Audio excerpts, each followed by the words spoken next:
Je suis un survivant, un des plus vieux mancenilliers de la Caraïbe. J'ai résisté au cyclone et à la fureur des vagues. Mes racines se sont enfoncées dans le sable du bord de mer où j'ai grandi et me suis multipliée.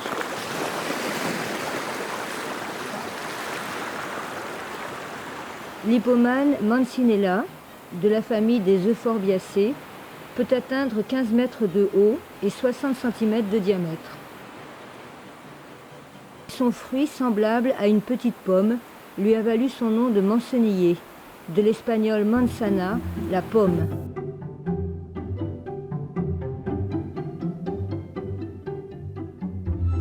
Les animaux qui partagent son milieu sont en général méfiants. Pas de feuilles grignotées, pas de fruits rongés. Seuls quelques téméraires osent l'approcher.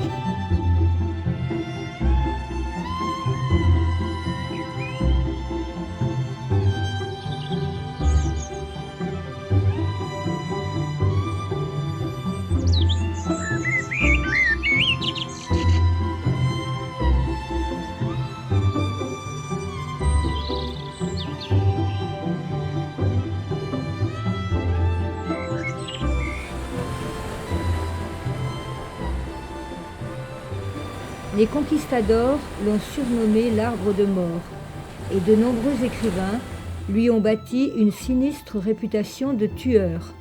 Alexandre Dumas écrit « C'était au sein des mers, sur ce lointain rivage, où le mancenillier étend son noir feuillage, et son ombre qui fait mourir. »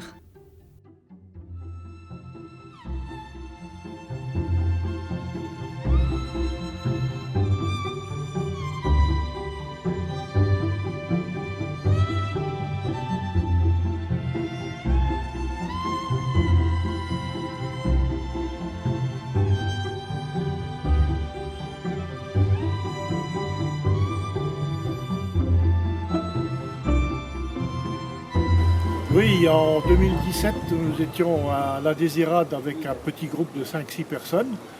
En se promenant près de la mer, il y a un petit jeune qui a dit « Ça, c'est des pommes surettes,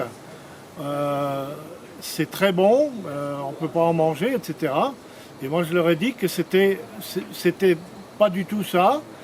Et ils ont goûté quand même, mais ils ont goûté avec la langue. Tous les 6 sont finis chez le médecin parce qu'ils avaient une inflammation buccale et probablement stomacale. Donc c'est le mancenillier, c'est extrêmement dangereux. Hein. Donc là, c'était le fruit.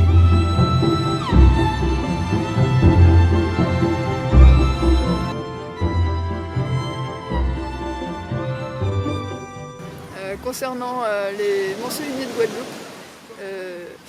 j'ai vécu une petite anecdote assez marrante il y a une dizaine d'années avec cet arbre, donc le mancenillier, qui peut être très urticant après un passage de pluie, donc avec l'eau. Et donc on était sur une plage avec ma famille il y a quelques années sur la côte sous le vent, et mon frère, pendant cet épisode de pluie, s'est abrité sous le mancenillier, sous les feuilles. Et donc une fois qu'il en est sorti, on l'a vu rempli de plaques rouges et de démangeaisons, et puis ça a fait une belle anecdote.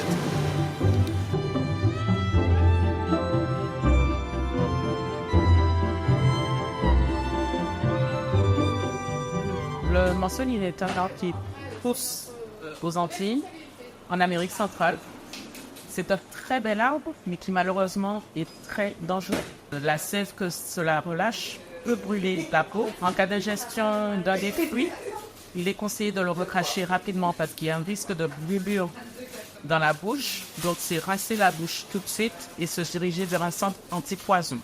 Si la sève a touché la peau, on va traiter cette irritation comme une brûlure, c'est-à-dire rincer à l'eau claire très rapidement et ensuite utiliser de la biacine, un antihistaminique ou tout autre produit astringent pour calmer cette irritation, cette brûlure qui aura été provoquée par la sève d'une seule nuit.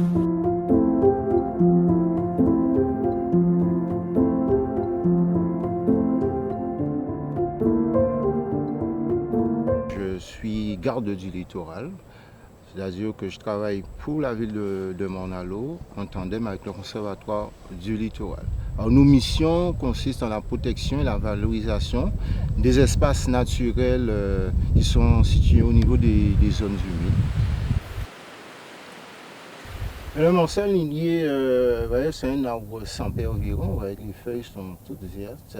Voilà, à ne pas confondre avec l'arbre qui se trouve carrément sur le littoral, le catalpa qui possède des feuilles cordiformes.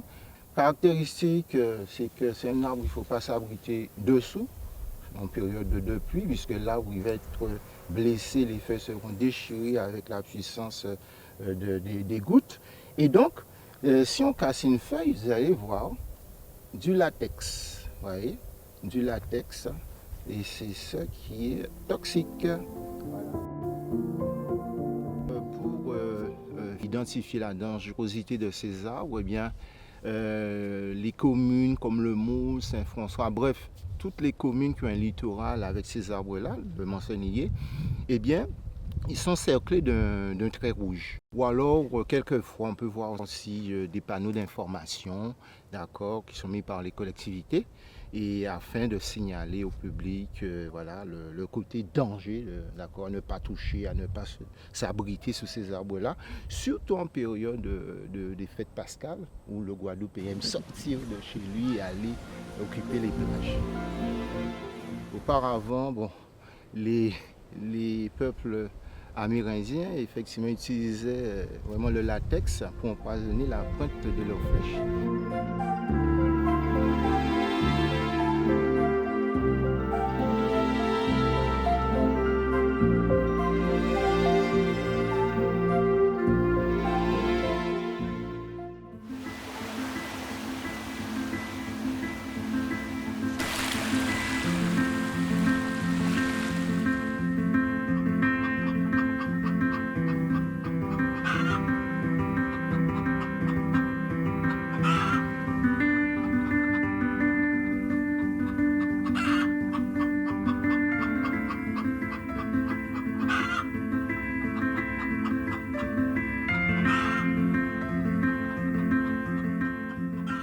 J'ai découvert le morceau-ligné, on va dire franchement, par hasard.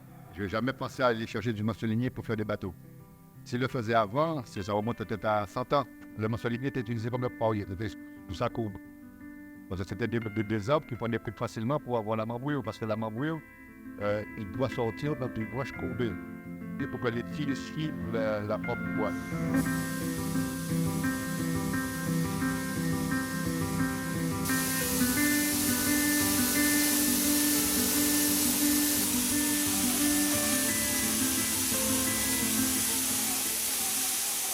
Le morceau-ligné aujourd'hui, il ne fait pas partie de la construction parce que c'est un bois déjà très difficile à trouver puisque les quelques morceau-lignés qui restent au sein, c'est des morceau-lignés qui sont centenaires.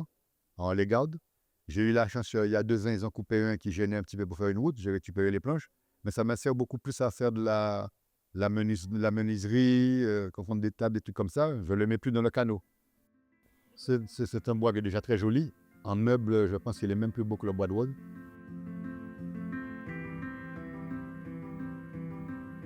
Et c'est un bois, tu vois, dans son côté, tu as son côté qui est un petit peu jaune, tout ce qui est oublié, tout ça.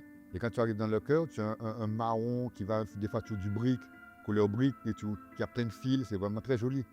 Dans cet arbre-là, je pense qu'il a plein de vertus intérieures. Déjà dans son bois, on ne travaille plus pour faire, comme on dit, la charpente, mais c'est un bois pour la menuiserie, il y en a des gens qui le prennent. Tu vois, c'est pas un arbre que tu joues avec, quoi. Il faut le respecter. Voilà.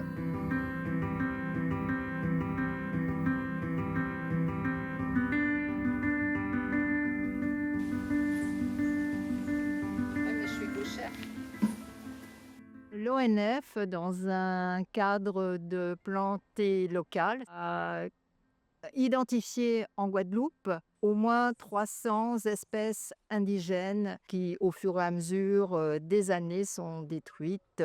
Ils ont mis en place Planté local. C'est une opération qui vise à replanter donc au moins 80 espèces endémiques de la Guadeloupe.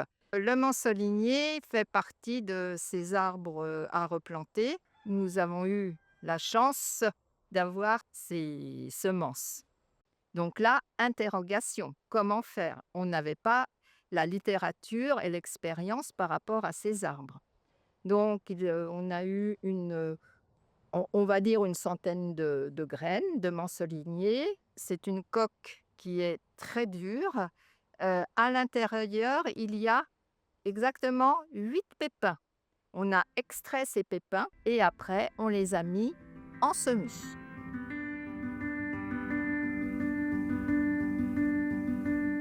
Il faut faire attention aux yeux, faire attention quand on manipule ces pots. Il a fallu 9 mois, 10 mois pour arriver à un bel arbre, un arbre d'une hauteur d'1 mètre, raciné et qui se charpente lui-même. On n'y touche pas. D'ailleurs, on préfère ne pas y toucher. Il est prévu de les planter sur le moule, la rosette, le moule. C'est des arbres toxiques de A à Z. Ils sont propres à la Guadeloupe. Il faut aussi les conserver par rapport certainement au sol, il ne faut pas oublier, par rapport aux oiseaux, par rapport peut-être aux chauves-souris, par rapport à tout ce monde qui vit autour de cet arbre.